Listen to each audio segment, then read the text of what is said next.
dan pengorbanan ayahanda yang berhormat Bu Mohtar bin Radin. Oleh itu, seorang ahli Dewan Rakyat mengangkat sumpah. Dengan hormatnya dipersilakan Yang Berhormat Tuan Muhammad Kurniawan Naim bin Mokhtar, Ahli Parlimen Kinabatangan. Saya Muhammad Kurniawan Naim bin Mokhtar setelah dipilih sebagai seorang ahli Dewan Rakyat dengan sesungguhnya bersumpah bahawa saya akan dengan jujur menunaikan kewajipan-kewajipan saya sebagai yang demikian.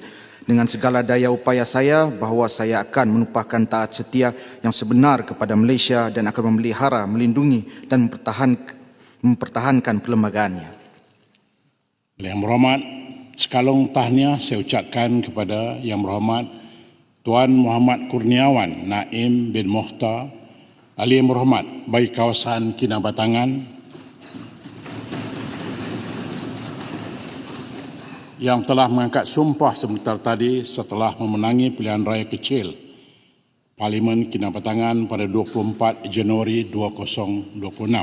Kanan Ahli Yang Berhormat, selain mewakili kawasan Parlimen, Ahli Yang Berhormat juga mempunyai tanggungjawab untuk membuat undang-undang serta semak dan imbang terhadap badan eksekutif. Saya berharap Yang Berhormat dapat melaksanakan tanggungjawab ini demi pembangunan negara dan melandaskan peraturan-peraturan mesyuarat Dewan Rakyat.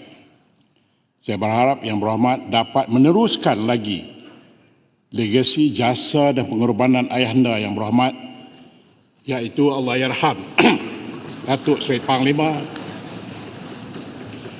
Bu Mohtar bin Radin.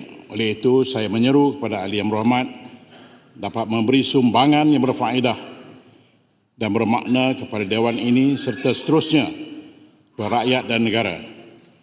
Semoga Yang Berhormat berkhidmat dengan penuh dedikasi dan cemerlang. Tahniah saya ucapkan sekali lagi.